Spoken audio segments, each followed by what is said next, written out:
या या या अरे लगाम खींचो खींचो खींचो। Halt halt halt. अरे वाह बेटा वाह, अब तुम परफेक्ट राइडर हो गए हो।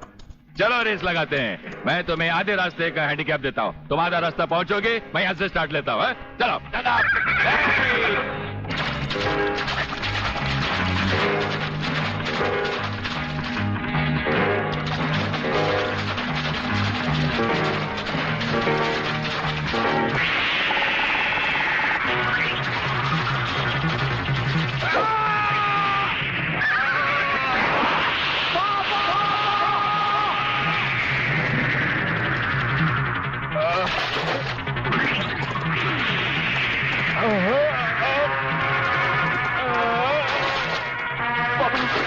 पापा, ये तुम्हें क्या हो गया पापा?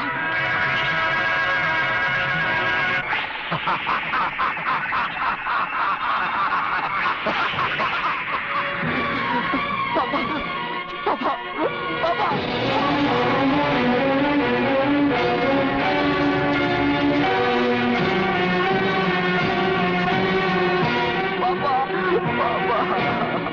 मगर स्वामी जी, ये छोटी बात नहीं है। किसी दिन अगर उसने आपको पहचान लिया तो? गोटिया, जिस दिन उसकी आंखें मुझे पहचान लेगी, उसी दिन उसे भी उसके बाप।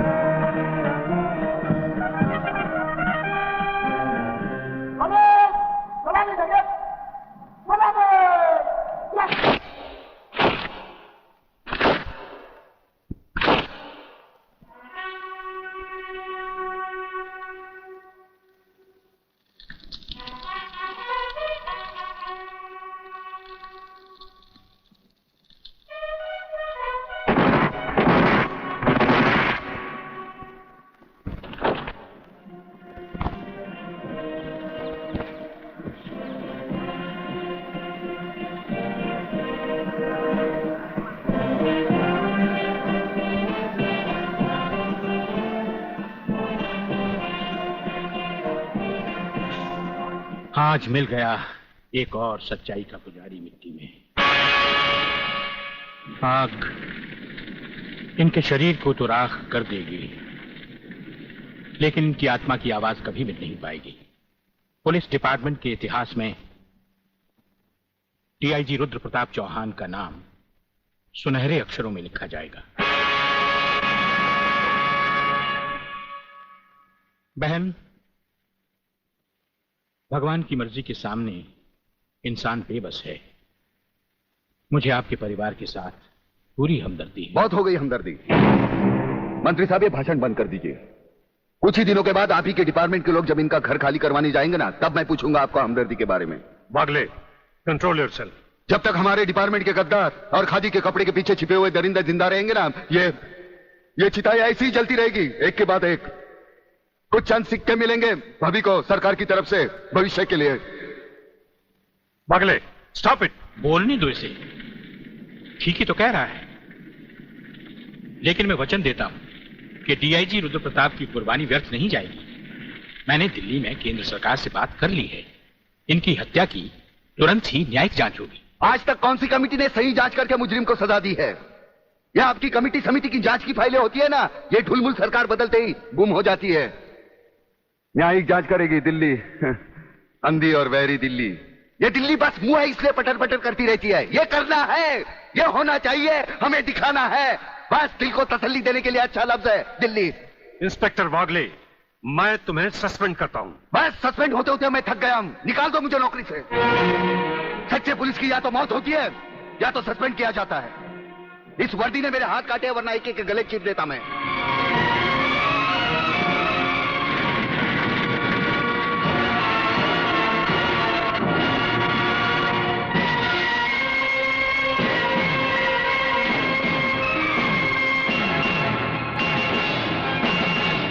आप सब अच्छी तरह से सुन लें कि आज की इस मीटिंग के बाद मैं इस मामले में और कोई मीटिंग नहीं बुलाऊंगा।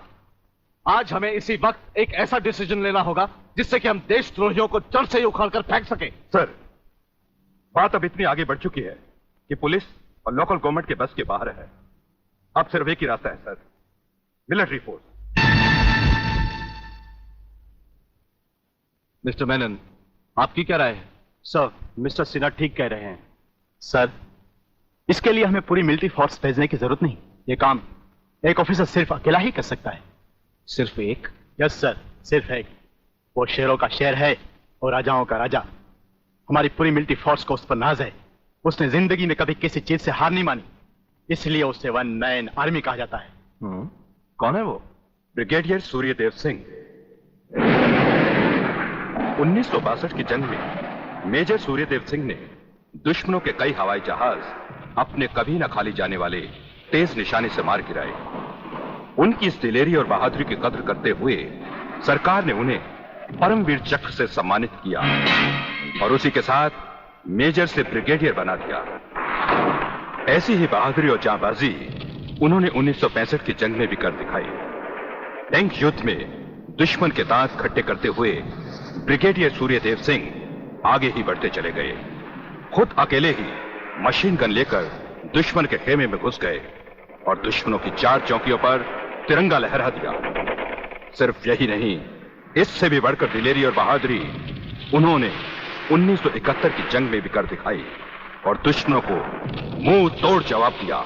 सत्यवादी दुबे, दोगले की औलाद ये कौन सी फिल्म लाया है? हमें उसकी सूरत देखनी है, उसकी बहादुरी की चर्चा नहीं सुननी। अरे जंग के मैदान में कोई भी तिस्मारखा बनकर वीर और परमवीर चक्र झटक लेता ही है, लेकिन वो कितना भी बहादुर क्यों न हो, मेरी तलवार की धार से और गोलियों की बौछार से उसे कोई नहीं बचा सकता। कोई नहीं। ना तलवार की धार से, ना गोलियों की बौछार से। बंदा डरता है तो सिर्फ परवरदिगार से।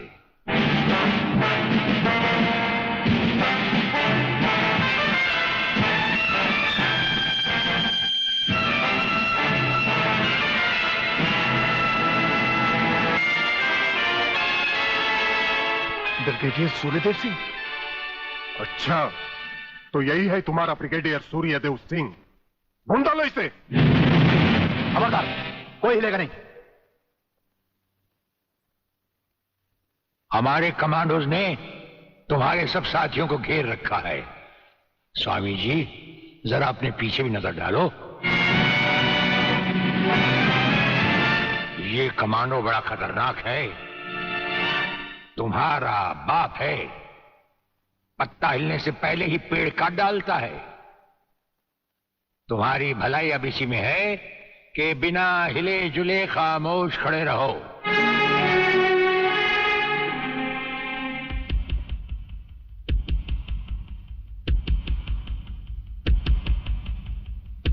दुबे नाम है सत्यवादी।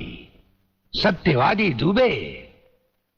जैसे गधे की पीठ पर घोड़े की जीन अच्छी नहीं लगती, वैसे ही तुम्हारे कंधों पर ये सितारे अच्छे नहीं लगते। और ये कमरबंद पेटी भी अच्छी नहीं लगती।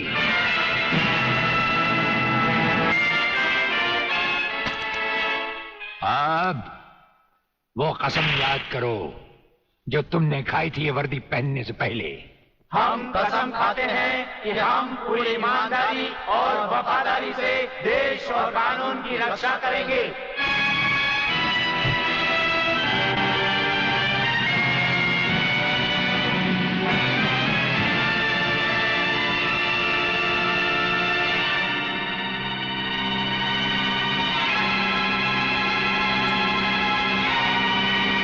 हम तुम्हें सिर्फ ये बताने आए हैं कि अगर तुमने तिरंगे के खिलाफ कोई भी कदम उठाया तो हम तुम्हें वो मौत देंगे जो ना तो किसी कानून की किताब में लिखी होगी और ना ही कभी किसी मुजरिम ने सोची होगी।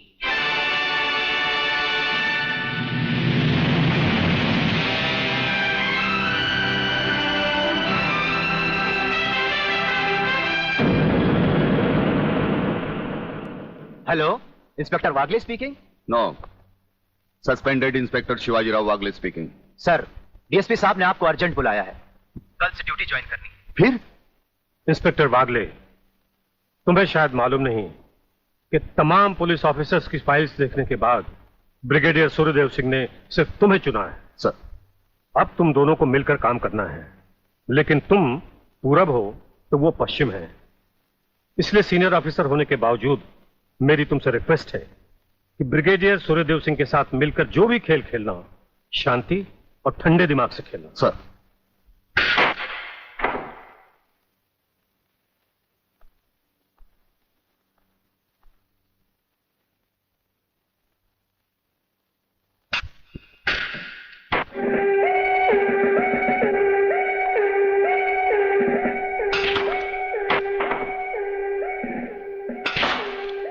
बड़े प्यार से खेलते हैं आप। असली खिलाड़ी मरने वाले दुश्मन को पता भी नहीं चलने देते कि कब होगी उसकी मौत। तो फिर प्रलयनाथ को छोड़ क्यों दिया? क्या उससे गले मिलने गए थे? गले मिलने गए थे? उसके गले का माप लेने गए थे कि वो फंदे की मौत मरेगा या हमारे पंजे की। वागले, गर्मजोशी अच्छी चीज है लेकिन हमेशा काम नहीं आती। तुमने तो देखा ही होगा, इसी गर्मजोशी की वजह से तुम कई बार सस्पेंड हो चुके हो। नौकरी की परवाह है किसको? यहां है कौन अपने पीछे रोने वाला? इस ईमानदारी की वजह से बहुत कुछ भुगता है, कोई तकरार नहीं है सर। लेकिन ये गुनाहगार कानून को हाथ में लिए फिरते हैं और मैं हमेशा कानून के दायरे में रहकर काम नहीं कर सकता। अपना तो उसूल है, पहले लात, फिर बात, उसके बाद मुलाकात। भाई वागले, अपना तो उसूल है, पहले मुलाकात, फिर बात, और फिर अगर जरूरत पड़े तो लात। बड़ी उम्मीद थी आपसे, लेकिन अब पता चला आपका रास्ता अलग, मेरा रास्ता अलग। आप नरम खून के, मैं गर्म खून का। हम एक साथ काम नहीं कर सकते सर। वागले, तुमने समझा कि जिंदगी में सिर्फ तुमने ही बहुत कुछ खोया है। इस इंसान को देखो, जब चाहता ये घर बसा सकता था, लेकिन नहीं। इस अकेली जान को हमने अपने देश के लिए उठा रखा है। दोनों का मकसद एक है, मंजिल एक है, सिर्फ रास्ते अलग अलग हैं। नहीं वागले, हमारे रास्ते भी एक हैं, मंजिल भी एक है। और फिर इतनी बड़ी दुनिया में तुम्हारा कौन है? कोई भी नहीं, सिवाय फर्ज के। इस दुनिया में हमारा कौन है? कोई भी नहीं, सिवाय फर्ज के। अगर फर्क है तो सिर्फ सोचने के ढंग में और काम करने के तरीके में। अब हमें इस फर्क को मिटाते हुए ये युद्ध एक साथ लड़ना होगा।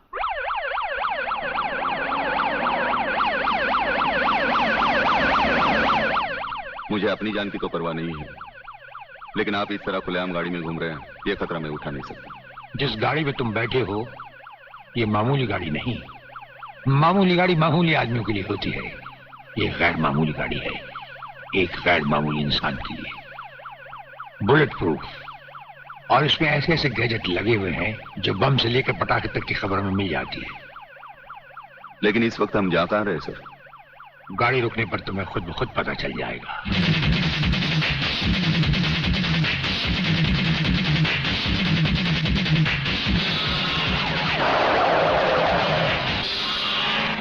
वागले, यहां हमारा घर है।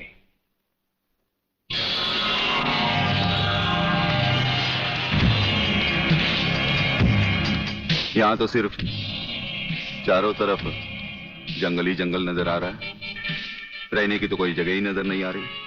अभी नजर आ जाएगा। बहादुर,